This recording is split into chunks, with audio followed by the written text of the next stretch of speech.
gentlemen, please welcome your host for tonight, Sofie Hagen.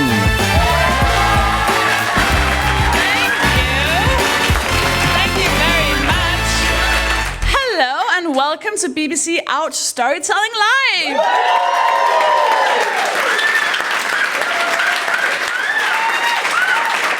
The stories we're going to be hearing tonight are about love and relationships, and I do have a very long-lasting relationship with my psychologist. Am I right, BBC Ouch people? High five, high five.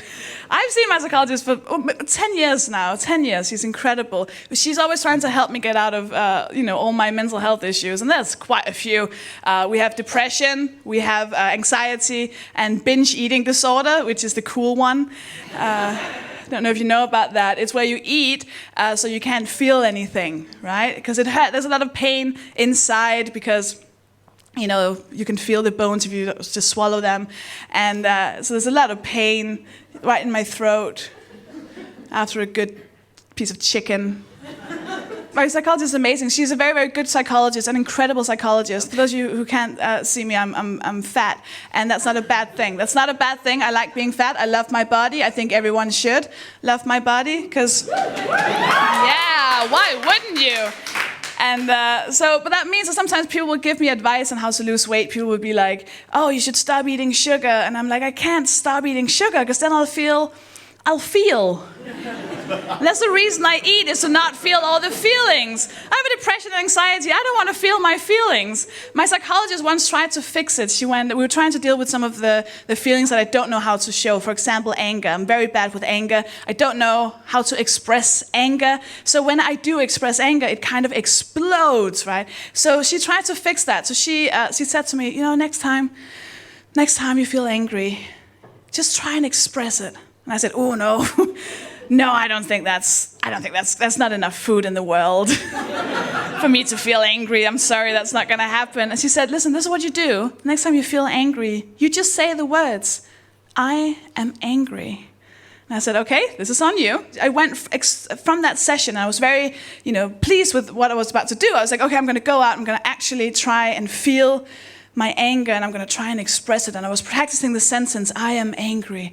I am angry. For the next times that would happen, I could say that out loud. And I met with my friend, my best friend. Her name is Ina. Ina's beautiful. Ina's a very optimistic, happy person. She's always smiling, just the most, she believes in things like love. What an idiot, right? And she met me at the station, and I hugged her, and she said, oh my God, I'm so happy to see you. I said, I'm so happy to see you. She said, do you want to go for dinner? I said, yeah, I'd love to go for dinner. She said, what do you feel like eating? I was like, oh, I don't know. I feel like having pasta. She said, oh, I feel like having Greek food. And then I punched her in the face. I punched her in the face. I saw this happen in slow motion. I was like, oh no. I could just see, and my fist was like, we're expressing feelings. And my heart was like, don't do it. Like, this is what we were afraid of. And I saw my fist, just hit her, stupid smiling face. And she never once stopped smiling. She was just like, okay, we'll have pasta. I think you're too passionate about this. I felt so bad. I didn't know what to do. I'd hit my friend. I don't want to be the kind of person to hit a friend. And I felt so bad. And she was just looking at me with her big blue eyes. And I didn't know what to say. So I just went, I am angry. Then I stopped feeling feelings for the rest of my life. That's somewhat of a fairy tale. I would love to introduce you to the first person on this stage. Are you up for being very, very nice? Of course you are.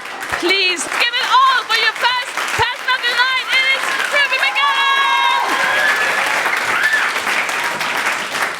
Everybody had already taken all the good disabilities, so I got left with dyspraxia. It's a developmental coordination disorder. It's a sort of less sexy cousin of dyslexia, which you'll have heard about. So it largely affects motor control and speech and memory and information processing. So what generally happens is that I fall over a lot and I cock everything up. So this is warning. Watch this space. So I love living alone because people. And so my favourite activity is sitting alone on the sofa in my pants watching telly. All about that. So I can't actually keep pets or houseplants alive, so I certainly can't keep love and affection alive. It's far too much commitment generally. I did a bit of online dating. And then it plays on your insecurities. It's a terrifying thing to do because you're waiting there to meet this date and you've written your profile and you're thinking, well, maybe taking 10 years off my age was a bit much. And I did use really flattering photos and I did pretend I wasn't actually mental. So thinking I was a bit worried about what they're going to think. So you're waiting there and you're waiting to see him and you think, no, he'll be all right. Because people are better than that. And the mainstream media would have us believe that everybody's shallow and obsessed with how you look. And I thought, but I find that's on my experience with real people. Real people will see behind the mess that you often are. And they'll think, no, you're a beautiful person. You're a real person. I like that. So I thought I was feeling buoyed up about it. So I see him coming out the station, I clock him, and I think, oh, you minger. And I thought, oh no. And often with dyspraxia, I come over, I was very loud and sweary and scary initially. If I don't know people especially, I just get a bit overpowering and overwhelming. And so people do get nervous around me. And this is what they've said. Obviously it's nonsense, and I will fight anyone that says otherwise. This is just a classic, apparently, dyspraxia symptom I hadn't realised. I used to think I was just this fascinating personality with all these quirks, and it was so interesting. I discovered I'm nothing but a list of symptoms. And I was very upset that I have nothing below it. I'm entirely two-dimensional. I'm just a condition. So this date's looking a bit nervous already, and that's before the content of what I've said has become apparent. This is just the presentation alone is scaring the guy. So I thought, well, we'll go to the nearest pub. Traipsing along, so I'm going along as I usually do, stumbling over, tripping over, talking loudly, waving my arms around, hitting lampposts. And then we try and get into the pub, and the bouncer bars me. No, so you're not coming in. I said, what? And the guy says, no, you're obviously too drunk. You can't come in. No, I do get this a lot. Not always when I'm drunk, obviously. But so I'm saying to the guy, so I thought I'll argue with him, because as we all know, arguing the bouncer is you obviously win. You're never going to lose that argument talking to bouncers. So I say to him, mate, like, come on, this is because I'm Scottish, isn't it? You just assume I've been drinking all morning. So I'm not being gracious in defeat. I was just swearing and stomping off and having to go Jim under my breath and generally vindicating him. Just shouldn't be allowed in. But I was thinking I was looking quite good because I'm in my heels. I'd put my high heels on especially. So I know I can't walk in high heels. Can't barely stand in high heels, but this doesn't stop me. I'm in complete denial. And I imagine it makes me look like some girly, delicate little flower, all sanguine and sexy, when not like the angry tractor that I usually look like. Inevitably, though, we're going along and I fall. And I don't fall in the way I think I would fall in my head, like the little, I fell. Let's go. So I would like to fall. No. I come along, and I stack it on the pavement. It was just a terrible mess of everything. Everybody's aware of it. And my top tip for this, because I've got an MO, because I fall over so many times, is don't style it out. Just stay on the ground. Because otherwise, everybody just mocks. People just stand around going, filming it for YouTube. That's hilarious. You stay down, they start to worry. Oh, hang on. might actually be seriously hurting. How bad will I look if I'm laughing? So you stay on that floor, listen to it all around you. You've got your pride, stay on the ground. So the date kind of picks me up off the ground, and I'm quite galled that he didn't prevent it happening in the first place. I'm already resentful. But fortunately, this is taking place outside a pub, so obvious course of action. So inside the pub, I go in, and the landlady sees me coming in bleeding everywhere, and she comes over with rolls of toilet paper, trying to stem the bleeding and save the furniture. So we send someone off for TCP, so I'm sitting there in the pub with blood, tissues, pouring this over my leg, because that adds to an ambience of a sexy date, I find. The smell of TCP everywhere. Who doesn't love that? So then at this point, I was like cracking over the wine. At this point, I am drinking. So, within seconds, I'm crying into the wine. Everything's so difficult. This is awful. Why is this happening to me? And this part, remember, then you're meant to chat, aren't you? It's a small talk conversation, which I can't do. I don't understand. So I tend to write. I'd written little cues up my arm and tried to pass it off as a tribal tattoo. So I'm chatting to me. What do you do? Where do you live? Pause for response. So oh shit. So that was every bit as scintillating as you might imagine. So we decided to leave, and I think it was left of our own volition, which is always a win, for not being asked to leave or anything. So that's top time. Can ask for better than that. So then I just get back home and try and forget all about it. Watch cartoons, sit on the sofa in my pants, watching telly. Equilibrium is restored. But then a few days later, I hear from Dave. He texts me. He wants to see me again. Why would you put yourself through that? What sort of person would want to experience all that again? What sort of self-esteem problems do you have, man? It's absolutely ridiculous. I think, God, I don't know anyone that wants to go out with me again. What a loser. And that'll be one of the many, many reasons I've been single for 10 years. And thank you for laughing at my misfortune. I'm very glad that you did. Give it up for Ruby McKenna! Oh my God. That was her first time ever on stage.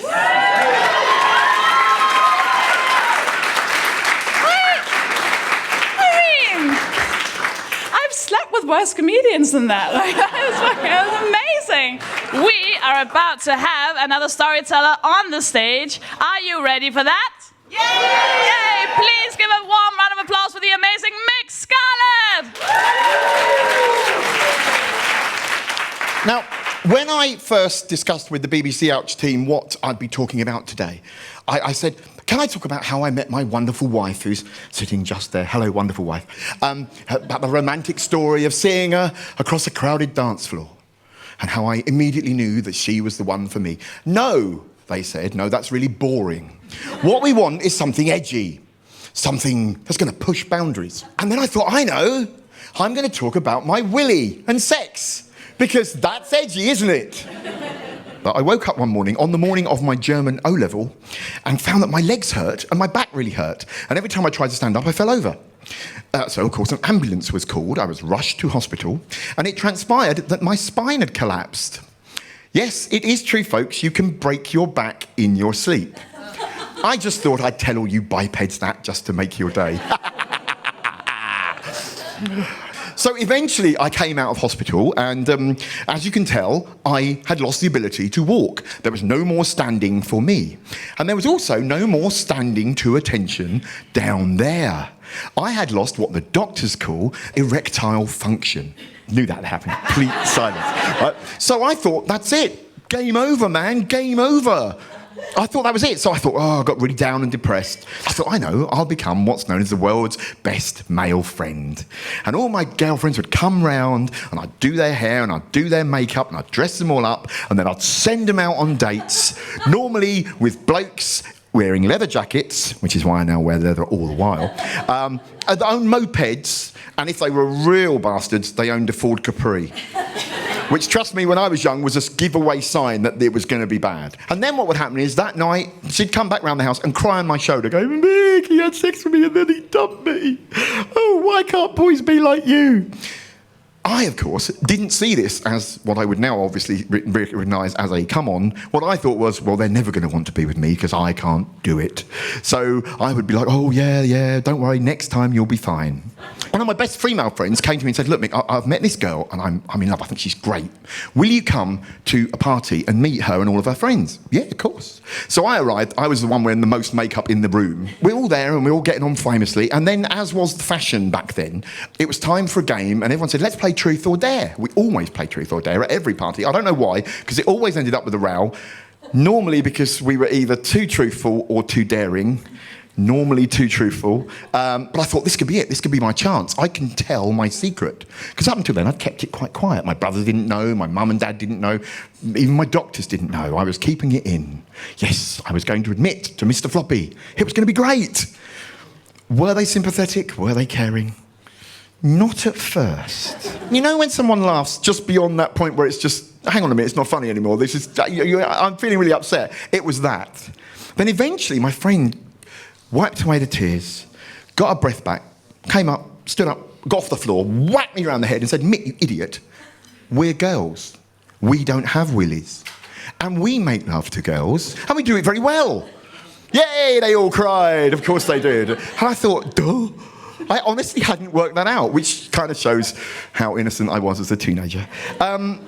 So at the time, sort of lesbianism and feminism were very, very closely associated, and they were very radical, these girls. And they truly believed that what was wrong with the planet was men and their erectile function and penetration. All penetration was bad. So suddenly, I was this new type of man, a man that was the next evolutionary leap for man, according to these girls. And they thought it was great. I really like these girls, they cool. And they took me under their wing. And they even made me an honorary lesbian. And I used to go on lesbian marches. There was me and a load of girls and just this bloke wearing lots of makeup looking like a Boy George on wheels. Kind of like between Boy George and the Dalek, going, yeah, down with men. Men are bad, yeah, right? And they also taught me how to make love to a woman like a woman. Now I wonder how many people here are imagining some kind of weird pornographic thing. No, I'm still a guy. They still wouldn't have gone near me. They just told me with, words, not actions. Sadly, but there you go. And when I was telling the BBC Ouch team about this, they said, are you going to tell anyone? Are you going to tell us what they said? Are you going to tell us? Are you going to tell us? Please tell us. Well, no, I'm not. No, I'm afraid I'm not letting you know because that would be betraying the sisterhood and actually letting all those trade secrets out. So, girls, if you want to know what it's like, you're just going to have to make love to a woman. Thank you very much and good night. Give it up for Mick Scarlett! That was amazing. I think everyone could learn from that story. Everyone. If anyone wants any pointers, I'll be at the bar. Are you ready for another storyteller? Yes! Yes, then please put your hands together and give it up for the amazing John Cervantes!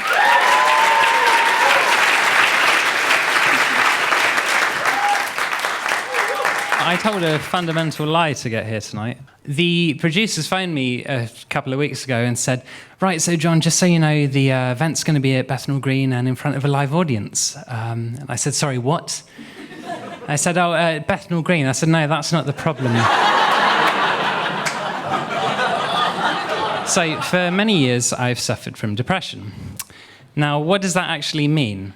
Some of you might say if your goldfish dies or nobody likes your Facebook status that you have depression.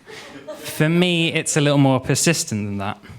I suffer with major depressions that can last for weeks, maybe even months at a time. I have feelings of malaise and sadness and sometimes even suicidal thoughts. To put it another way, according to Professor Robert Sapolsky, I have a neurological disorder with a biochemical and genetic component where I just can't appreciate sunsets. I was diagnosed when I was a student at university. This made me quite unpopular. I studied English, but even the Gothic literature fans thought I was a bit too morose and depressing. In my final year as a student, I decided I wanted to leave university as a proper undergraduate. So I needed to get wasted, I needed to go out clubbing, and I needed to get off with some random strangers. My more sensible therapist suggested I should just join a society. So eventually I settled upon drama because it's socially acceptable for a director to sit in a dark room and just yell, "This is awful!"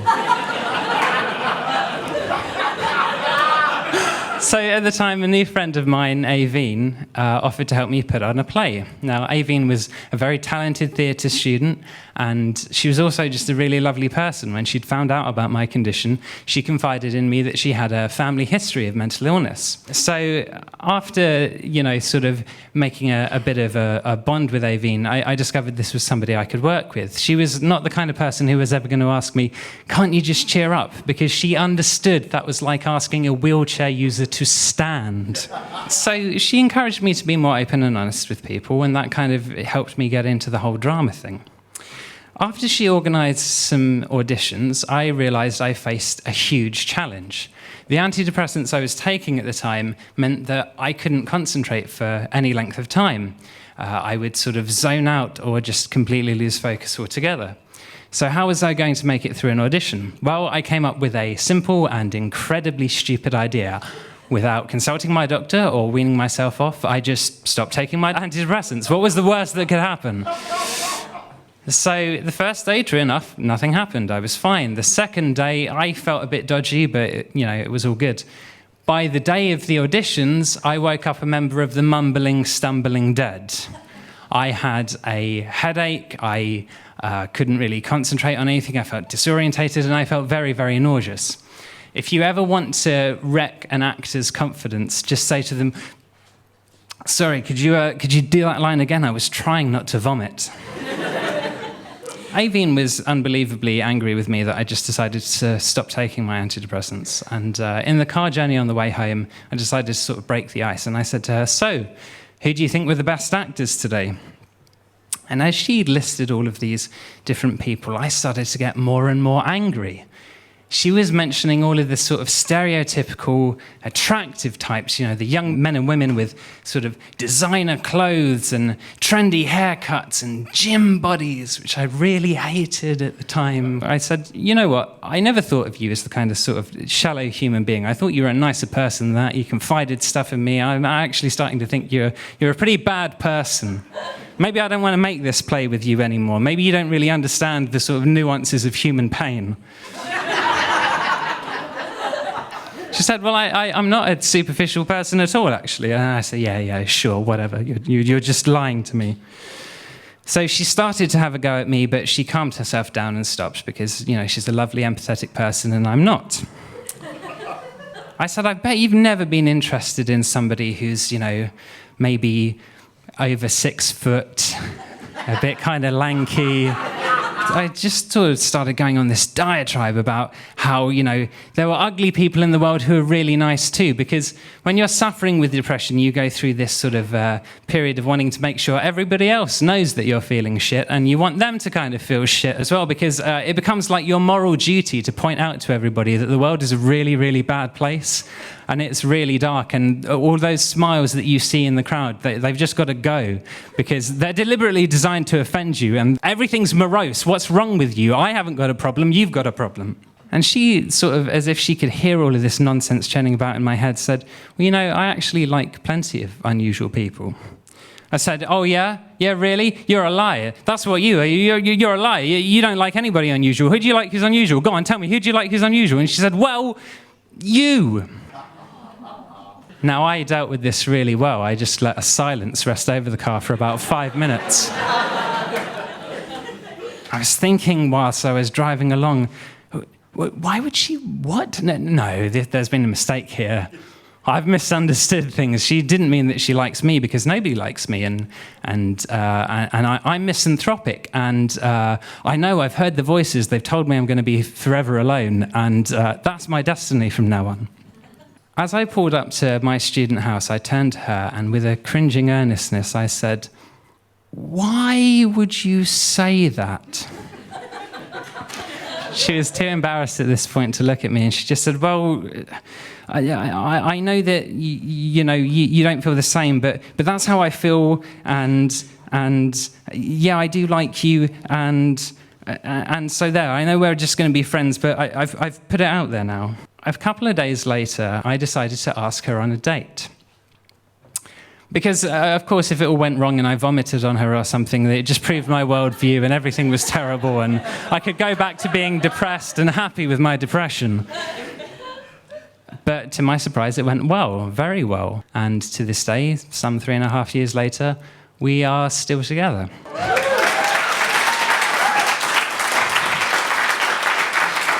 So, depression's a difficult condition to live with. It can often be a bit like trying to find land when you're on this sort of dark and black sea. But however lost I get in my own thoughts and my misery and my stupid ramblings and wanting to make other people feel crap about themselves, I always have a shining light that anchors me and invites me to come home, and that's my lovely girlfriend.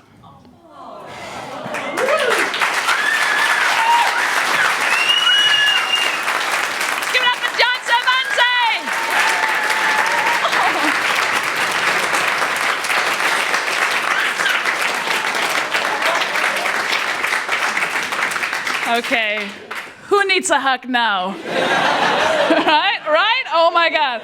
I would cry if I had a soul. That's so bloody beautiful. Are you ready to see another storyteller? Yeah! Of course you are. Please welcome to the stage, Georgie Morrell. My story isn't about romantic love as such, but it is about some of the most significant relationships of my life. My mum's helping me have a bath. Yes, it's weird. Actually, it's tragic. She's helped me have a bath because at this point, I have lost my sight for a couple of weeks at this stage. It's been a couple of weeks. And long story short, I have been blind in my left eye since I was 16. And at the age of 21, my other eyes decided, that looks like a laugh. I'll copy that. The doctors don't know what to do. They don't know whether they can restore my sight, when, if, and I'm in what I can best describe as a blind limbo. Not too sure what's going to happen. Mum's helped me have a bath. I am mortified, absolutely mortified. She hasn't seen me naked in years. She, however, surprisingly comfortable in the situation, chatty even. Can't shut her up. I think she's enjoying it more than she should. Me and my brothers have flown the nest. We've all grown up, and one has come back with a broken wing, or eye in this instance. And she gets to play doting mother again like she used to. And I have to admit, she's terribly, terribly good at it. My mortification quickly turns to despair. I don't know whether I'll get my sight back. I don't know when. It's not the blindness that's getting to me. It is this unknown. Do the doctors know what they're doing? Will Mum have to bathe me forever? And more than anything, it's not that I don't love my mum and my dad and the family home that I've had to move back to at 21. It's not the life I had. It's not my sexy London life that I was just living as a postgraduate, spending my dad's money and partying. Essentially what I did. Partying in London, in Soho, Camden, Bethnal Green, way. And it's not the dreams I had of being a famous one-eyed comedian. I have a flannel across my eyes. My mum insists on it. She's rinsing my hair. She doesn't want water to get in my eyes. I really don't see the harm at this stage. What's a bit of water? I want to cry. I really want to cry, but I don't want my mum to see me cry. And I think I could cry into this flannel, and she wouldn't know. And just before I can squeeze one tear out to fall into the bath around me, there's a knock on the bathroom door. It's my dad. Do not come in, Dad. It is one thing for Mum to see me in the bath, but not my dad. That is really weird. He's questioning the shopping list that Mum's left out for him. What's the pink vanish? He says. It's for the carpet. Why? What's wrong with the carpet? Through the bathroom door, this is, by the way. Don't question my list, Tony, just get it. I laugh a little, first time I have in a while, because their bickering, that familiarity, cheers me up a little bit. I get out the bath and I sort of dry myself off, and I tell Mum I can take it from here, go into my room, slip on a dressing gown, towel dry my hair, and I plait it to one side. It's weird what you can still remember to do without seeing. I sit on the end of the bed, and as if on cue, Mum is knocking at the door. I don't know what it is with mums. They know when you're upset, and they know they have to fix it as best you hide it from them. I tell her it's not fair. I don't know what I'm going to see again. What are the doctors doing? Do they really think, will I see again? Which way is this going to go? Am I going to have to move back home? Will you have to bathe me forever, woman? Surely not. Before she can give me any words of reassurance, my brother has come into the room. My big brother, Sam, is the only man I love more than myself, but I also want to strangle on a daily basis. He says he's brought me a glass of water. He heard I was upset and wants to cheer me up. I say, thank you, Sam, that's really, really sweet. He hands it to my mum, who goes to hand it to me. Before my little hands can clasp it, she snatches it away and says, oh, for goodness sake. What's going on? I just wanted some water. It's not water. It's an empty glass with a spider in it. Wish I was making this up some days, I really do. I have never asked my brother why he did that, put a spider in a glass with the hope of me eating it. But I'm so glad he did. Bear with me on this. He runs off laughing his face off. He's so pleased. And I'm laughing hard. Really the first chuckle I've had in ages. And I realise in that moment, just because I'm blind doesn't mean I can't make jokes. I can't be the victim of my brother's pranks. I can't move back to London and have the life that I intended and be a one-eyed comedian. And he made me realise that. And it was really, really special. The word relationship for me is far too basic a word to describe those 3 people in that dark year. They became more than my family members. They were not just my mum, my dad, and my brother. They were my eternal companions, guiding me through that darkness, always at my side. There's every chance I will go blind again. But I don't fear it like I once did. I really don't anymore. Because I have a dad who will guide me through crowds, ready to put himself in harm's way. A mum who will not flinch at her crying naked daughter in a bath. And a brother who will make me laugh at whatever cost. It's experiences like these of being disabled that bind you to certain people forever. And in that, I feel incredibly privileged. Thank you very much. Absolute pleasure. Cheers. Give it up for Georgie Morell. I think for all of us older siblings, we feel much better now about the torment of our younger siblings. I once tried to put my sister's foot into the wheel of a bike to break it. The foot, not the bike, because my mom had been like, oh, don't put your sister's foot in the bike, because then this ambulance will come and they make weird noises and it's so exciting and you have to go to the hospital, then you can't go to school tomorrow. And I was like, come on, Laura, come on. Please start applauding, whoop and cheer, and give it up for the amazing John Luca Trombetta. Hello. So I grew up with hearing loss, moderately severe, which means that essentially I can't function in society without my hearing aids. So I got these small devices. The funny thing is that I didn't wear them until I was like 20 years old. So for the first 20 years of my life, I didn't hear much. So how did I get by? I essentially just hung out with a lot of loud people. Literally. And so I grew up in Italy, so maybe you've heard some of those people over there. I come from a family, we are 14 people. Everyone is very loud. You can't really understand how loud they are. And every time I go back for Christmas, I have to take my hearing aids off. It's just crazy. So I have a girlfriend. Her name is Elise. She is British from Newcastle. But she doesn't have a Geordie accent, otherwise I'm not sure I would understand anything she's saying. But she speaks very loudly and she moves her hands a lot. And as an Italian, I find this very attractive.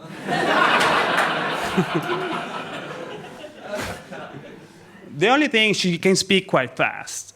You know, when we moved in together, communication was a little bit complicated.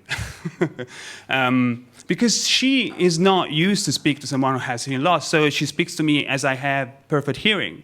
And even if I wear hearing aids, the thing is that I can't hear 100%.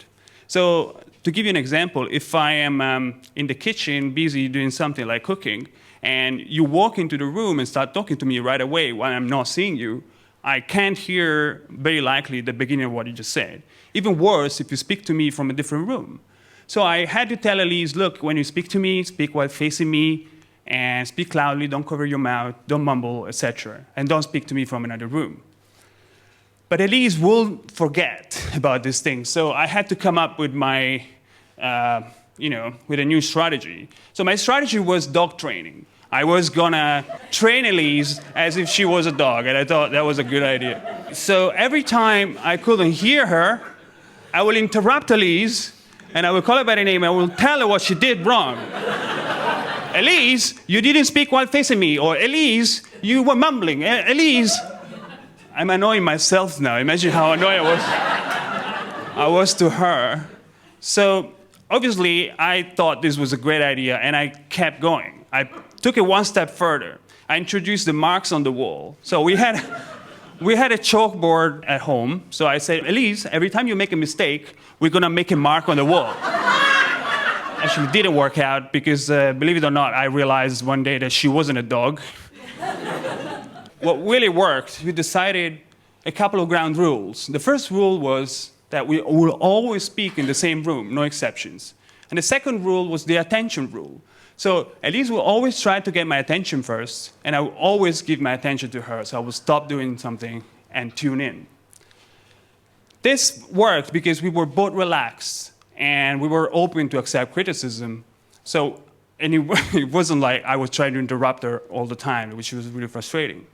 And Elise even came up with her own ways of calling my attention that wasn't by using my name all the time, which is a bit awkward in the house, Jaluka, Jaluka. So what she did was to start using filler words. So before starting to speak to me, she will start saying, by the way, or you know what? And this was great because it gave me the time to tune in. And I miss much less now, but I still miss things. But the beautiful thing is that I don't get frustrated anymore because I know that she cares. Thank you.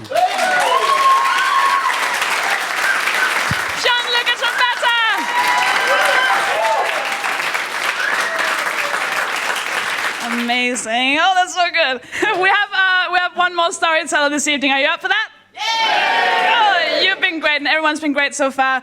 This next storyteller is someone I'm very proud to know. You're going to absolutely love her. Please start whooping and cheering and applauding for the amazing Harriet Dyer.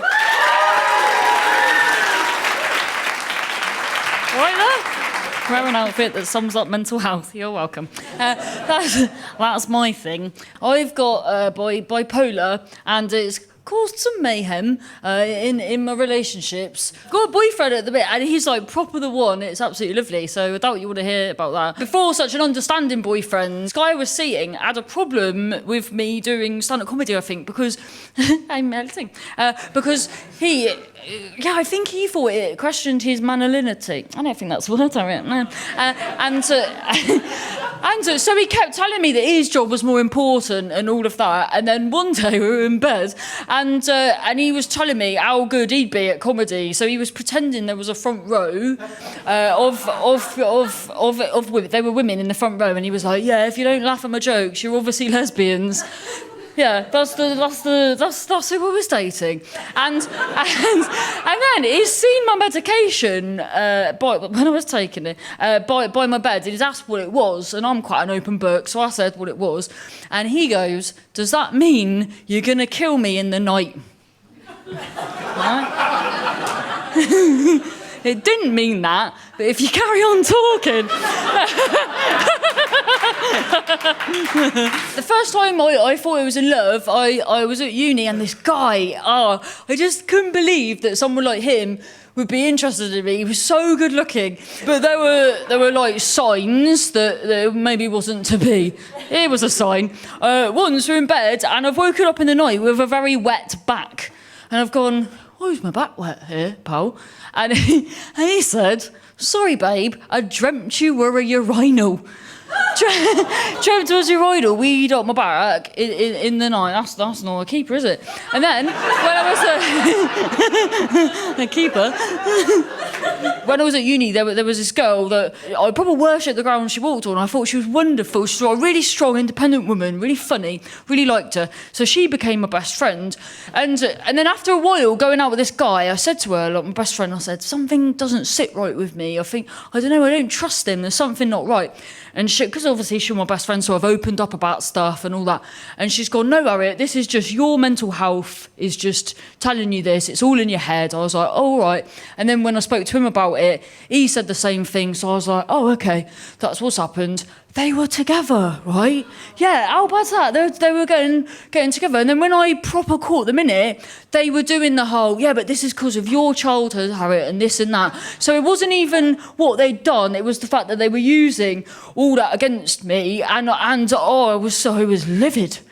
I was livid. And so they were just like lying at me, and I punched them both in the face. But because I'm not a fighter, I've punched them both in the forehead, right? And I've broke both my hands, right? Honestly. And then, because they're just such horrible people, that wasn't enough. So then I've gone home. And then she's rang the police, right? So then the next morning, I'm in my halls of residence, and I've got woken up by the police, and they've arrested me. So then I've been carted to a prison cell with this, they just put me in the cell with this guy, and he had just one tooth. And then he's just chatting nonsense at me. He said that he invented toothpaste, right?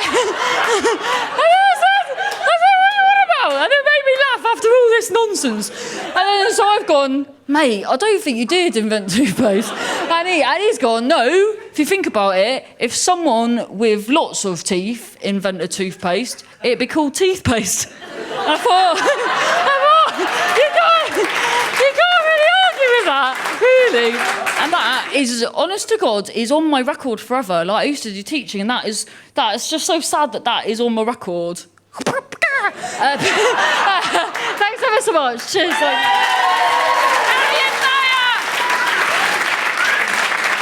Give it up for all the storytellers you've heard tonight. Ruben McKellar.